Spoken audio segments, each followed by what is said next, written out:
As the urgency of climate change has grown with increasing floods, droughts, and intense storms around the world, the Adaptation Fund has been innovative in adapting to countries' needs. A good example can be found in the Fund's Program of Regional Projects, which helps countries come together to address climate change impacts that cross borders.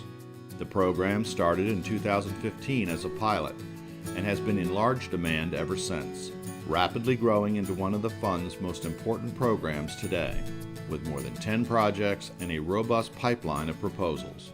The Program on Regional Projects is a really great example of how the Adaptation Fund responds to countries' needs in adaptation and how it supports collaboration at different levels. Since the Program for Regional Projects was launched in 2015, it's become evident that there's a huge demand from developing countries for such multi-country projects.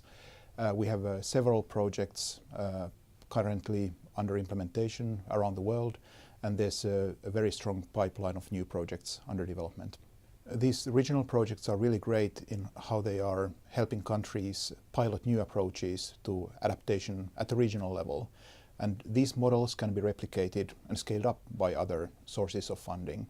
It's really great to see the regional program so well received. So many different sectors and innovative solutions are being proposed.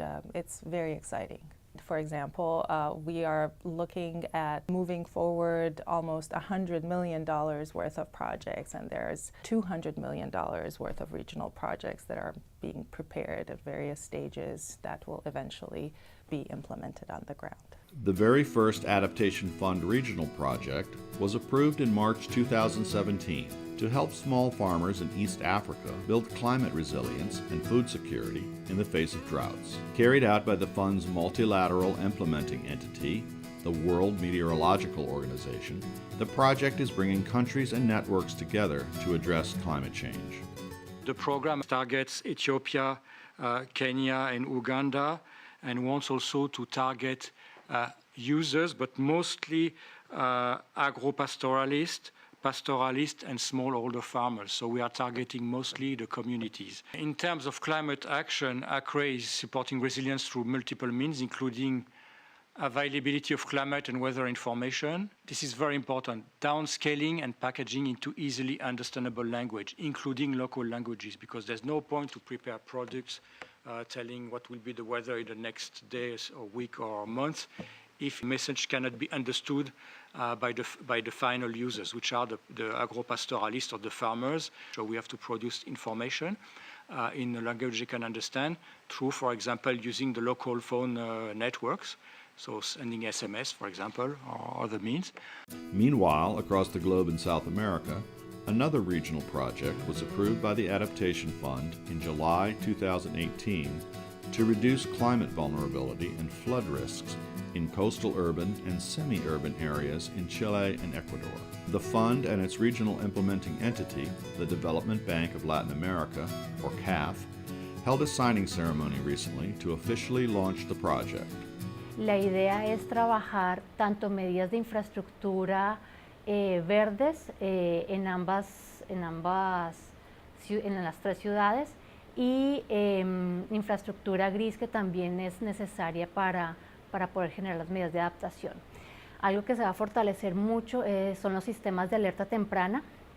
Chile está muy acostumbrado a trabajar el riesgo por sismos.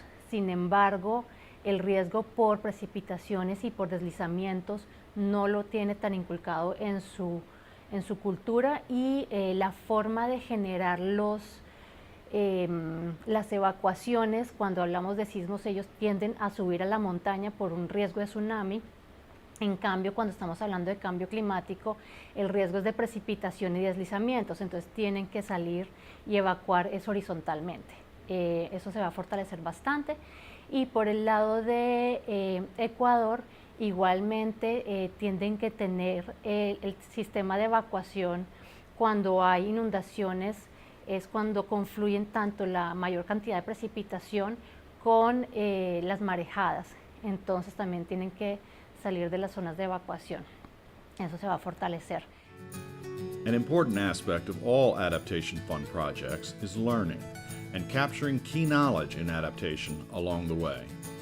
Toda la historia de riesgos, que las comunidades entiendan que existe un riesgo latente y que ese conocimiento que se va generando a través de las generaciones no se pierda, sino más bien se mantenga. Entonces vamos a utilizar metodologías tanto en Ecuador, donde su cultura es más musical y del baile, para que se inculque todo el tema de riesgos, y en Chile la narrativa es bastante importante en estas regiones. All of the Fund's regional projects continue to be country-led, with projects tailored to local adaptation needs and countries closely collaborating with one another and local institutions to effectively tackle climate change. Regional projects can be as high as $14 million and are available to countries in addition to single country funding. It is another way to enhance access to urgently needed climate finance for countries that are most vulnerable to climate change while creating replicable models along the way. We can see that it's a real success, that there was a need given the number of proposals that we are receiving from Africa, from Asia, and from Latin America and the Caribbean, that are worth hundreds of millions of US dollars, and with very innovative ideas as well. This is, I think, something that will go up as we go.